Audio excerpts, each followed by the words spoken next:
Adam and his love for baseball started very young. Before he even knew that he was going to love the sport, I think he was a little bit told that he was being born into a family that loved baseball. The day I was born, my mom's brothers brought a baseball bat and a glove to the hospital, so I like to think it's like ever since I came out of the womb, I've always loved the game of baseball. He is a natural athlete. I had to work at my athleticism, and I would always believe that Adam was never working hard enough. And what I finally realized when I stopped coaching him is he was so much more of an athlete than I was that I didn't have to tell him that stuff. He just made things look easy. Whenever my dad was home, it was me and him. So I still have so many good memories of even me and my younger brother and my dad out in the front yard just learning the game. It was more than just the game of baseball. It was just us being able to have time together and spend time doing something that we loved. Adam and I are very close. I'm sure that that's because that he is our first child, but he has always held a role in our family that was very special to me, and I think that our closeness tightened even more when his dad deployed to Afghanistan. There was an opportunity where one of the commanders was not able to go on the deployment, and my background, my experience, it allowed me to step in that role and essentially volunteer or be voluntold to fill in that vacancy.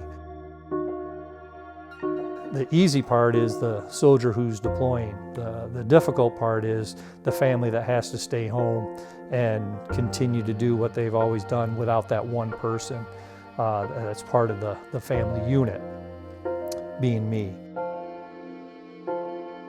Being the oldest in the family, I was probably understood it the most. I was only 11 years old, really.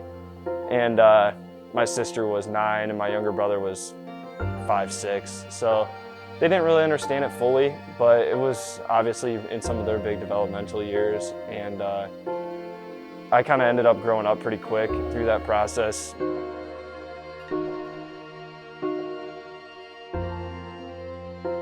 The day, the week before deployment, one, I haven't thought about it too much in the last 10 or 11 years.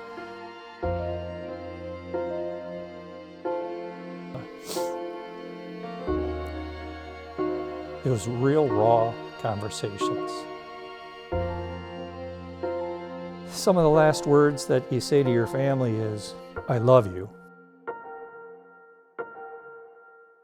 When I woke up that next day, I was the commander and we were getting ready to take 450 troopers to a combat zone. The moment that he left felt pretty cold. Because I was returning home with 3 small children and a big task ahead of me. Throughout the next 10 years, I was gone, 1 week, 2 weeks at a time, but never months at a time. He would be doing everything that he could to make it to the field. He'd be showing up in his BDUs, which is his military uniform. He'd be coming off of a red eye from Latvia, and he would be right at the field for my Saturday morning games. So it meant a lot to me that he would do what he could to make it to all my games. My friend who coached a travel team in Grand Rapids, Michigan, had told me, "I have 4 players I'd like you to look at." The 4th name on that list was Adam Tellier. As soon as I get to the field, I see this long, wiry boy.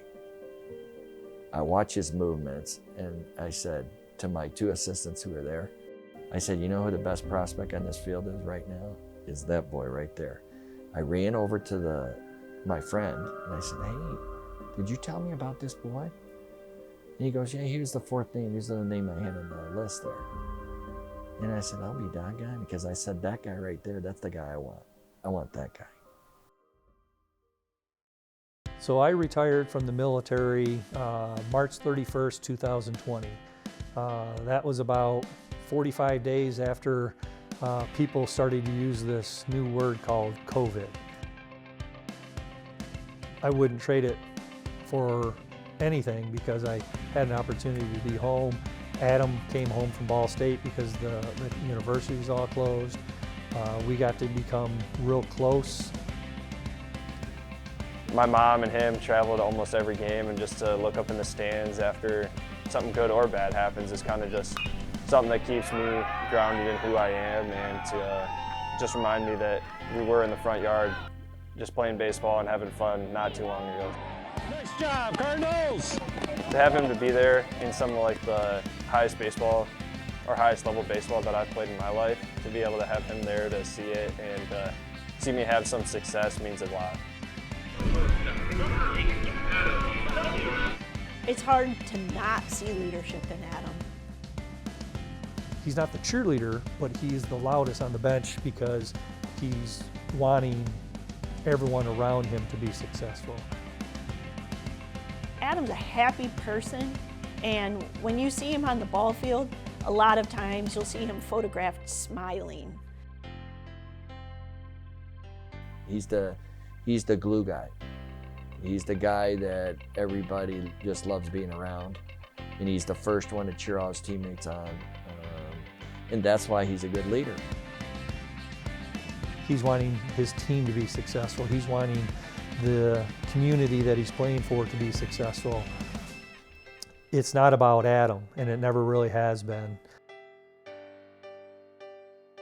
And that's the essence of leadership, is when you can put your selfish thoughts behind you and think more for the betterment of the group, now you can lead. And that's what Adam Tellier represents for us.